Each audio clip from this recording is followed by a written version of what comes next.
हे नमस्कार एवरीवन, कैसे हैं आप लोग? I wish and I hope you doing perfectly fine.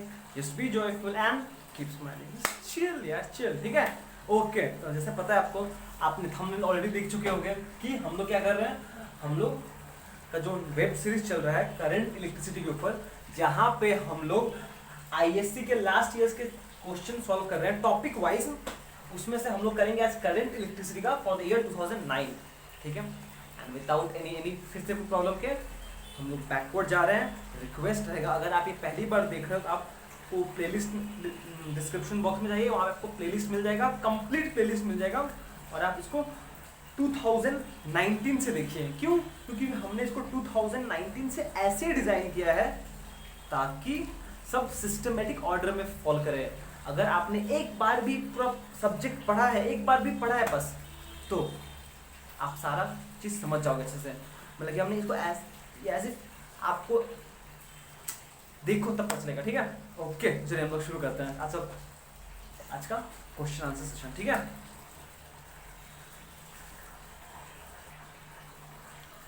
चलिए पहला क्वेश्चन करते हैं आज का. पहला क्वेश्चन नंबर 1 क्या बोला है? Find the value of x in the circuit below so that the junction M and N are at the same potential. हाँ बोले बबुआ, M और N तो लिख भी नहीं किया है.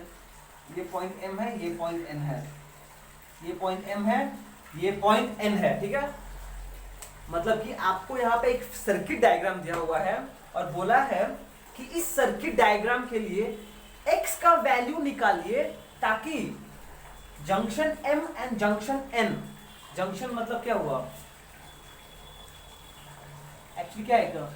पॉइंट वेयर डिफरेंट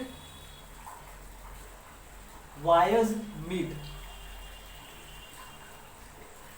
ठीक है, तो हम लोग एक सर्किट दिया हुआ है और बस बोला है एक अननोन निकालो x. ठीक है, अगर आप इसको ध्यान से ऑब्जर्व करो, थोड़ा सा ध्यान से बस ऑब्जर्व करो, तो एक्चुअली में क्या है, ये एक व्हीटस्टोन ब्रिज ही है, बस उल्टा करके रखा है ऐसे. हम लोग नॉर्मली ऐसे करके देखते हैं ना, छक छक, पर इसको उल्टा कर दिया ऐसे. ठीक है, देखिए सोल्यूशन. ऑब्वियसली एक व्हीटस्टोन ब्रिज है, हो सकते हैं the given circuit is that of a Wheatstone bridge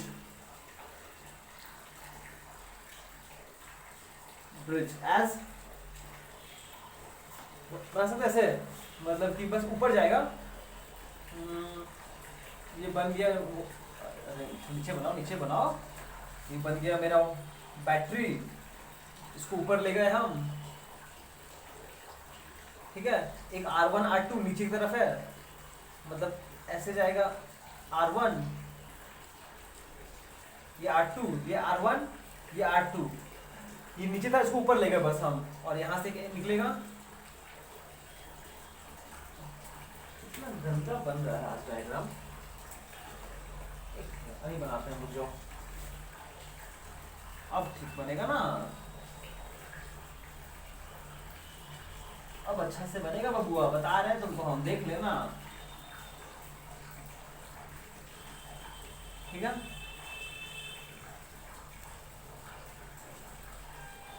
देखिए अगर आप थोड़ा ध्यान से इसको ऑब्जर्व करो बस, तो ये आपका बैटरी है 2 वोल्ट. R1 R2 नीचे वाला ऊपर जाएगा, ये हो जाएगा R1, ये R2. ठीक है, बीच वाला R3, R1 के ऑपोजिट वाला X, R2 के ऑपोजिट साइड वाला Y. ठीक है, हम बोल सकते हैं एंड अंडर बैलेंस्ड कंडीशन हम लोग क्या पता है, P by Q is equal to R by S. मतलब ये हो गया P, ये हो गया Q, ये हो गया R, ये हो गया S. बैलेंस कंडीशन यहाँ पे क्या बनेगा, P का रोल एक्स प्ले कर रहा है, x by Y is equals to R by S. बस इतना ही था, बस यही था. अब x का वैल्यू तो निकालना है, y का वैल्यू दिया हुआ है कितना 15 इज इक्वल टू r का वैल्यू दिया हुआ है r, हो ये तो r1 r2 होगा ना, r1 by r2, r1 का वैल्यू दिया हुआ है 2, r5 2 by 5, ये कैंसिल हुआ यहाँ पर 3 which implies x is equal to 6 ohm. Answer एकदम सिंपल क्वेश्चन है, बस हल्का सा ट्रिक है ये और चीज का कि आपको बस थोड़ा विजुअल है, हल्का सा ज्यादा नहीं, ठीक है। ओके तो चलिए नेक्स्ट क्वेश्चन करते हैं हम लोग, ठीक है। अच्छा आपको ये तो समझ में आया ना, सेम जंक्शन का मतलब है कि ये दोनों सेम पोटेंशियल पर है। सेम पोटेंशियल पे कब होगा, जब यहाँ से कोई करंट नहीं फ्लो करेगा। करंट कब नहीं फ्लो करेगा, अंडर द बैलेंस कंडीशन। यहाँ लिख दो, ठीक है यार, M and N will be at same potential, will be at same potential under the balance condition। Clear है ना, दोनों पॉइंट सेम पोटेंशियल पे है, मतलब कि इन दोनों के बीच में कोई पोटेंशियल डिफरेंस नहीं है। अगर पोटेंशियल डिफरेंस नहीं है तो मतलब कोई करंट नहीं फ्लो करेगा। तो एज इफ ये सर्किट में है कि नहीं है कोई फर्क पड़ता ही नहीं है। Thank you. अब नेक्स्ट क्वेश्चन पे मूव करते हैं।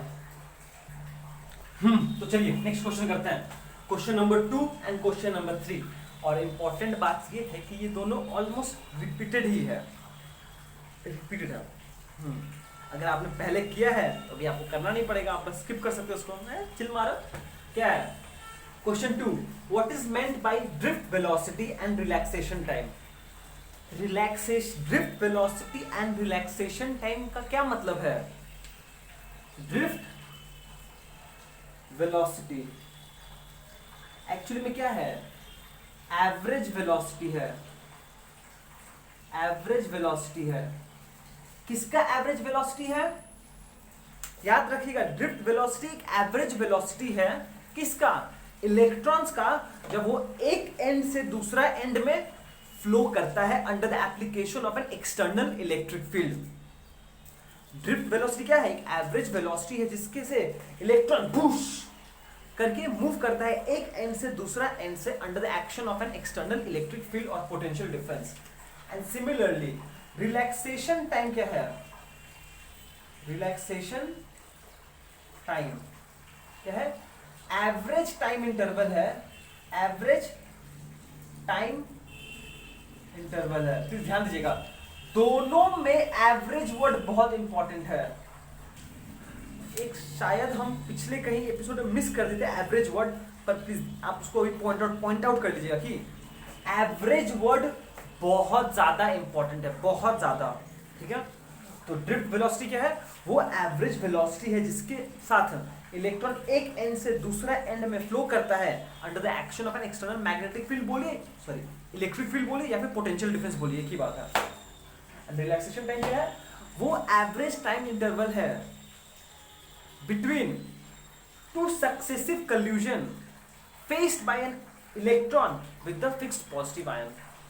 मतलब कि अगर एक कंडक्टर के थ्रू जब इलेक्ट्रॉन्स मूव करता है, यहाँ पे तो फिक्स्ड पॉजिटिव आयंस होगा ना कहीं, तो जब ये इलेक्ट्रॉन्स आए कोलाइड किया, ठीक है, कोलाइड किया, इसका इलेक्ट्रॉन का वेलोसिटी 0 हो गया, ठीक है, एंड फिर एक्सेलरेट किया, फिर तुरंत कोलाइड कर गया, तो फिर वेलोसिटी 0 हो गया। ये time interval between two successive collision, दो सक्सेसिव कोलिजन के बीच में कितना समय लगा था, उसका एवरेज होता है रिलैक्सेशन टाइम, ठीक है, ठीक है। ये चीज हम लोग पढ़ चुके हैं, ठीक है, बस हम आपको फिर से याद दिला दिए एक बार,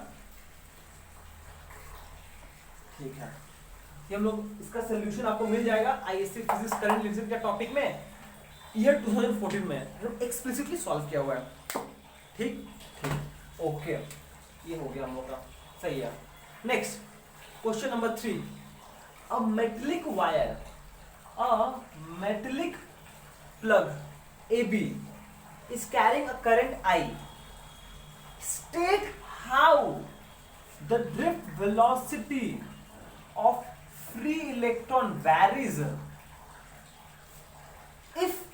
any from end A to end B. देखिए ये क्वेश्चन भी हम लोग, क्वेश्चन का रिप्रेजेंटेशन अलग है पर ये क्वेश्चन का आंसर भी हम लोग दे चुके हैं इन द ईयर 2013। ठीक है, क्वेश्चन नंबर 2। ओके, चलिए हम फिर से याद दिलाते हैं आपको।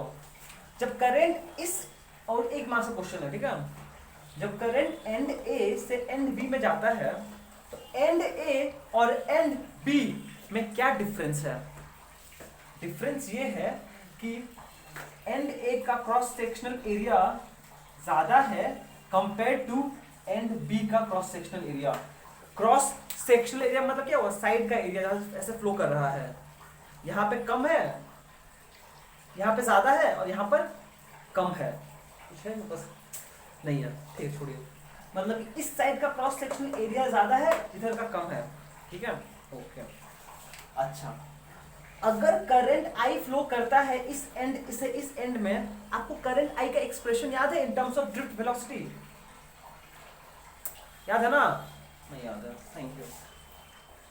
Solution, the expression for current is I, याद नहीं है? नेव, NAVE, I is equal to NAVE और यहाँ पे D, VD। N क्या है? N क्या है? सब भूल गए। Electron volume density, number density of electron, electron density, number of electrons per unit volume. A क्या है? Cross sectional area. VD क्या है? Drift velocity, drift velocity. And E क्या है? Electronic charge, electronic charge. ठीक है, एंड हम लोग याद है क्या बोलते हैं यहाँ पर कि अगर for given material and current, for given material and current, मतलब कि अगर करंट फिक्स्ड है और मटेरियल फिक्स्ड है, इसका मतलब क्या हम बोल सकते हैं I is equal to constant, N is equal to constant and E तो इलेक्ट्रॉनिक चार्ज है, वो हमेशा कांस्टेंट ही रहता है। मटेरियल मतलब N कांस्टेंट है। N क्या है? Number of electrons per unit volume. किस पर डिपेंड करेगा? कि मटेरियल का नेचर कैसा है। हर एक मटेरियल का number of electrons per unit volume अलग होता है। हम बोल सकते हैं यहाँ से विच इंप्लाइज ये कांस्टेंट है, ये कांस्टेंट है, ये कांस्टेंट है, हम बोल सकते हैं बस ये दोनों वेरिएबल है। Which implies A into VD is equal to constant, which implies हम बोल सकते हैं VD is equals to constant by A, and which implies VD is inversely proportional to area. Drift velocity is inversely proportional to area. ये result है कि since end A का cross sectional area ज्यादा है P से, यहाँ पर drift velocity कम होगा कंपेयर टू इधर। कहाँ लिखा है? Which implies the as cross sectional area at end A is greater than B, at end A is greater than B, which implies drift velocity at end A is less than that at B। बस ये reason होगा। आपको तो बस ये लिखना पड़ेगा, आपको ये पता होना चाहिए बस, तो बाकी सब आ जाएगा कि drift velocity is inversely proportional to cross sectional area. इसका मतलब कि एरिया जितना ज्यादा होगा वेलोसिटी उतना कम होगा। इस एंड पे वेलोसिटी कम है कंपेयर टू इस एंड पे, बस यही बात का ध्यान रखना है। ठीक है, ओके तो चलिए हम लोग नेक्स्ट क्वेश्चन, ये भी हो गया हम लोग का। अब नेक्स्ट क्वेश्चन पे मूव करते हैं। ठीक है चलिए, और ये हम लोग का आज का लास्ट क्वेश्चन है, क्वेश्चन नंबर 4। चलिए क्वेश्चन ध्यान से पढ़िएगा पहले, ठीक है, एक बार पढ़ते हो, चलिए साथ में। बोला गया है figure below shows a uniform manganin wire, uniform manganin wire XY। ये जो XY है ये एक मैग्नियम वायर है जिसका लेंथ 100 सेंटीमीटर है। मतलब कि जो टोटल लेंथ है ये 100 सेंटीमीटर है, ठीक है। मतलब XY is equal to 100 centimetre, ठीक ठीक। And resistance 9 ohm. अच्छा, इसका लेंथ 100 सेंटीमीटर है, XY का लेंथ 100 सेंटीमीटर है, ठीक है। पर रेजिस्टेंस कितना है XY का, वो है 9 ओम दिया हुआ है, ठीक है ठीक है। Connected to an accumulator D of EMF 4 volt.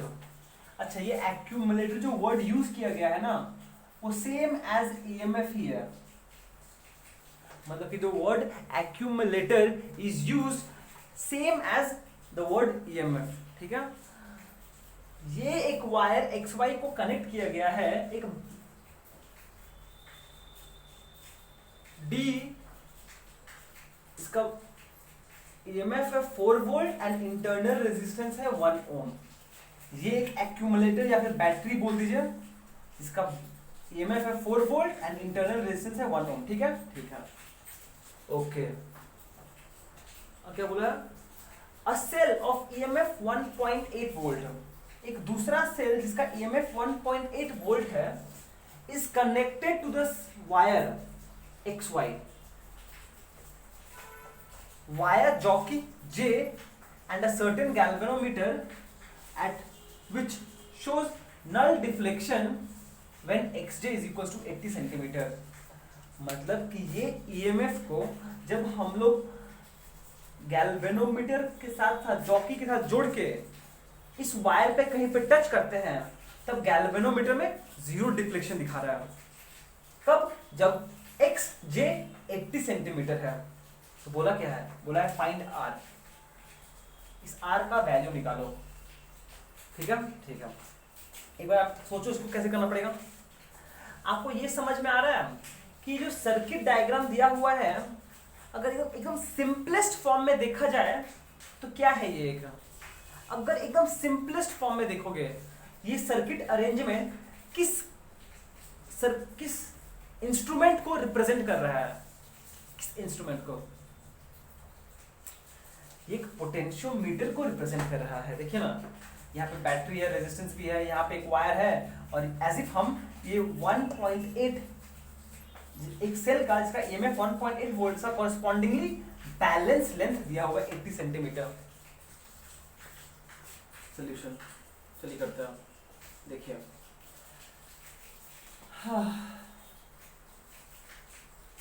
देखो मुझे R का वैल्यू निकालना है।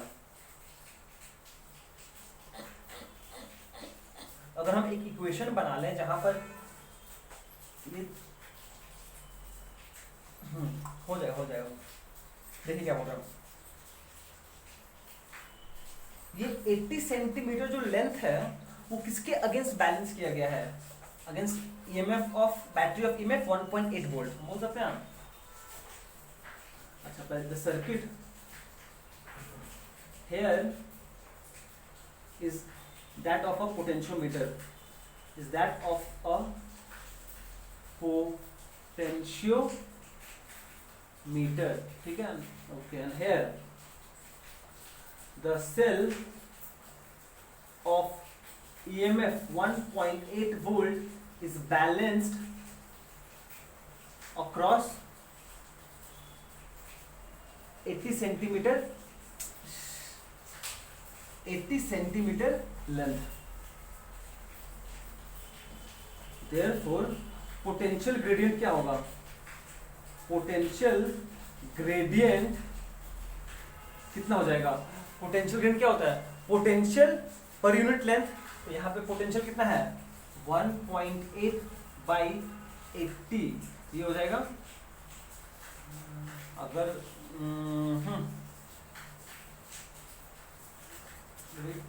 अच्छा रुक जाओ यार, 18 बाई 800, 1.8 बाई 80 सेंटीमीटर ना, ये हो जाएगा इतना सेंटीमीटर, इसमें सेंटीमीटर ठीक है, ऐसे रखते हैं ठीक है। ये हो गया मेरा पोटेंशियल ग्रेडियंट, इसको हम लोग के से रिप्रेजेंट करते हैं, के से। ये समझ में आया कि नहीं आया? हम ये वाला लेंथ ले रहे हैं, इसीलिए हम ये वाला ईएमएफ कंसीडर कर रहे हैं। ये ईएमएफ कौन बैलेंस किया है? ये कॉरेस्पॉन्डिंग लेंथ, इसीलिए पोटेंशियल ग्रेडियंट है EMF per unit length 18 by 800 centimetre. Sorry यार क्या लिख रहे हैं, वोल्ट पर सेंटीमीटर। अब सही है, ठीक है ठीक है। तो ये अगर पोटेंशियल ग्रेडियंट है मतलब potential per unit centimetre, 1 centimetre के अक्रॉस कितना पोटेंशियल है, तो हम बोल सकते हैं कि जो लेंथ xy है उसके अक्रॉस क्या पोटेंशियल होगा। क्या बोल रहे हो भैया, एक सेकेंड, पोटेंशियल ग्रेडियंट है ना, क्या प्रॉब्लम है? तो मुझे आर निकालना पड़ेगा। अच्छा ठीक है, ये हो गया मेरा इसके अक्रॉस, ठीक है। तो what is the potential drop across xy? Therefore potential drop across xy across length xy कितना हो जाएगा? पोटेंशियल पर यूनिट लेंथ ये है, टोटल लेंथ कितना है 1 है, मतलब कि 1 सेंटीमीटर के लिए इतना पोटेंशियल डिफरेंस है, तो कितना होगा ये हो जाएगा 100 इंटू 18 बाई 8, 100, ये कैंसिल, ये कैंसिल, आंसर आ गया यहीं पे देते हैं 9/4 वोल्ट। ठीक, अरे सिंपल सा लॉजिक था भैया, अगर 1 सेंटीमीटर के लिए इतना पोटेंशियल डिफरेंस है, पोटेंशियल पर यूनिट सेंटीमीटर, तो 100 सेंटीमीटर के लिए कितना पोटेंशियल डिफरेंस होगा? हमने सिर्फ इसको 100 से मल्टीप्लाई कर दिया, सिंपल। ठीक ठीक, तो मतलब XY वायर का पोटेंशियल डिफरेंस इतना है, रेजिस्टेंस इतना है। देखो पोटेंशियल डिफरेंस XY कितना है 9/4 वोल्ट, रेजिस्टेंस अक्रॉस XY कितना है 9 ohm. Therefore current in the circuit कितना होगा? Therefore current in the circuit is equals to, भैया क्या बोलते हो, ये एक वायर है जिसके अक्रॉस पोटेंशियल डिफरेंस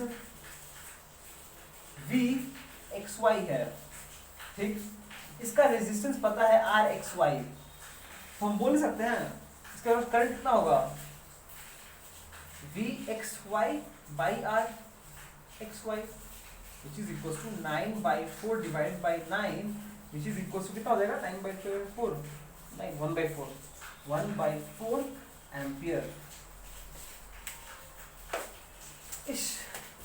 अगर एक वायर है जिसका रेजिस्टेंस R है एंड पोटेंशियल डिफरेंस V है, तो यहाँ पे करंट I फ्लो कर रहा है, तो पोटेंशियल डिफरेंस कितना होता है V इक्वल्स टू IR होता है, तो I कितना हो जाएगा V/R होगा।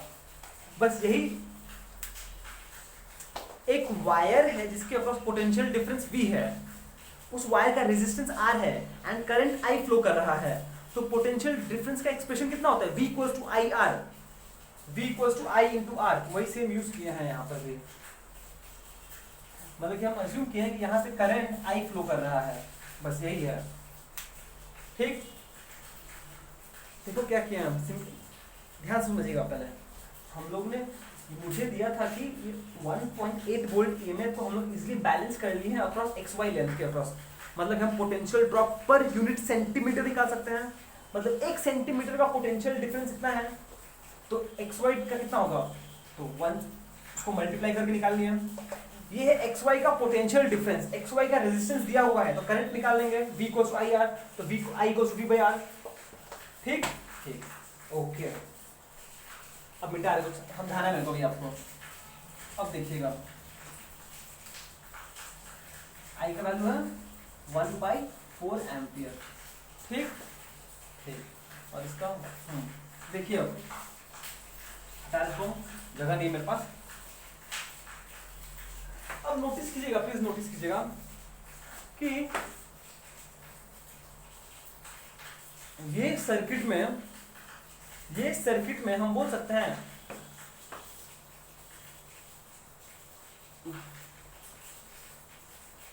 द इक्विवेलेंट, ओहो एक सेकंड, ऐसे मजा नहीं आएगा करने में, प्लीज ध्यान दीजिएगा।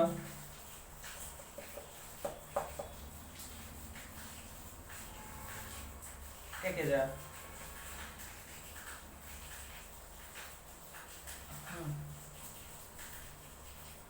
सुनिए,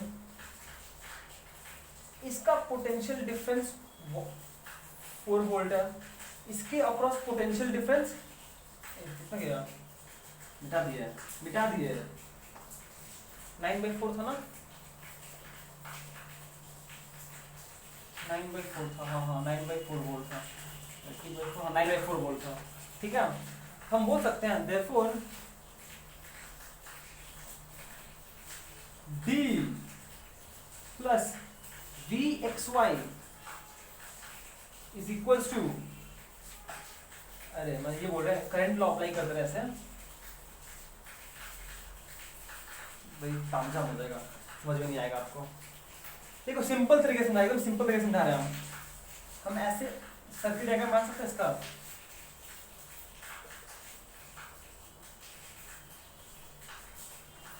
मतलब इस सिचुएशन में अगर सर्किट मेरा ऐसा है, ये R है, ये 4 वोल्ट है, 1 ओम, और इसका रेजिस्टेंस कितना है 9 ओम, मतलब ये एक वायर है इसका रेजिस्टेंस 9 ओम है। तो देखिए यहाँ पे आप ओम्स लॉ अप्लाई करके निकाल सकते हो, ये 4 वोल्ट 1 ओम आप निकाल सकते हो। देखो इसका इक्विवेलेंट सर्किट क्या बन जाएगा, इक्विवेलेंट सर्किट सीरीज में है, इक्विवेलेंट सर्किट बन जाएगा, यहाँ पर हो गया 4 वोल्ट और यहाँ पर हो जाएगा एक सर्किट बनेगा, कितना बनेगा 1 + 5 10 प्लस R ओम। यहाँ से अगर करंट I फ्लो कर रहा है जिसका वैल्यू पता है हम लोग को 1/4, हम बोल सकते हैं V = IR, V का वैल्यू है 4 वोल्ट, I का वैल्यू है 1/R इंटू 10 प्लस R हो जाएगा 16, which implies 16 is equals to 10 plus R, R is equals to 10 minus 6, right? check. Then R is equals to 6 ohm।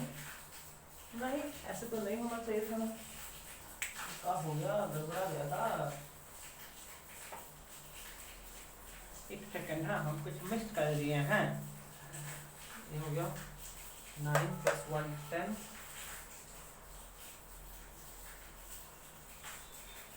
ठीक है ना, हाँ ठीक ही लग रहा है, देख लो ठीक है, चलो ठीक है बस गया ठीक है, हाँ ठीक है। तो देखिए ऐसे निकाल सकते हो आप लोग, मतलब कि ये चीज़ बस समझने का ज़रूरत था कि पहले हम लोग यहाँ पर अगर मुझे क्या बोल रहा हूँ, हाँ ये बैलेंसिंग लेंथ के लिए पहले पोटेंशियल ग्रेडियंट निकाले हम लोग, फिर उसके बाद इसका यूज करके इसके अक्रॉस पोटेंशियल डिफरेंस निकाल लिए हैं, वो निकालने के बाद करंट निकल गया क्योंकि रेजिस्टेंस तो मुझे पता है। फिर ये सर्किट में ओम्स लॉ अप्लाई करके, तो सिंपल सर्किट है ना, ये तो सिंपल सर्किट है, 4 ओम, ये यहाँ से ये सीरीज में 9 + 1 10 प्लस R 10 प्लस R, ये I दिया हुआ है, V पता है, ये तो V है ना, वोल्ट, ये V वोल्ट है भैया, वोल्ट है। यहाँ से ओम्स लॉ अप्लाई करोगे, form Ohm's law, V = IR, V का वैल्यू पता है, I का वैल्यू पता है, R का वैल्यू पुट किए, R इक्विवेलेंट लिखते हैं इसको हम, R इक्विवेलेंट का वैल्यू है 10 + R, बस सिंप्लीफाई कीजिए, आगे आंसर और आर इक्विवेलेंट लिखे हैं यहाँ पर, ठीक है। आर इक्विवेलेंट 10 प्रकार कैसे हुआ, सिंस ये सीरीज में है तो 9 प्लस आर प्लस 1, बस खत्म, और कुछ नहीं किया लोग, ठीक। देखो आर का वैल्यू आया 6 ओम, आंसर, ठीक है। तो फिर चलिए, हो गया, खत्म खत्म। देखिए हम बोले ना आपको कि स्टार्टिंग का जब हम लोग स्टार्ट करते हैं, जब हमने प्लेलिस्ट स्टार्ट किया होगा तो कुछ 1 घंटे का, कुछ 50 मिनट का होगा। क्यों? क्योंकि जब हम उसको में पढ़ाते हैं तो बहुत समझाना ही पड़ता है, पर अब समझाने का जरूरत नहीं है। क्यों? क्योंकि सब कुछ समझ चुके हैं हम लोग, ठीक है। चलिए सर, आज का एपिसोड यहीं पे समाप्त करते हैं हम लोग, ठीक है। Till then be safe, be joyful and thank you so much for watching, have a great day ahead.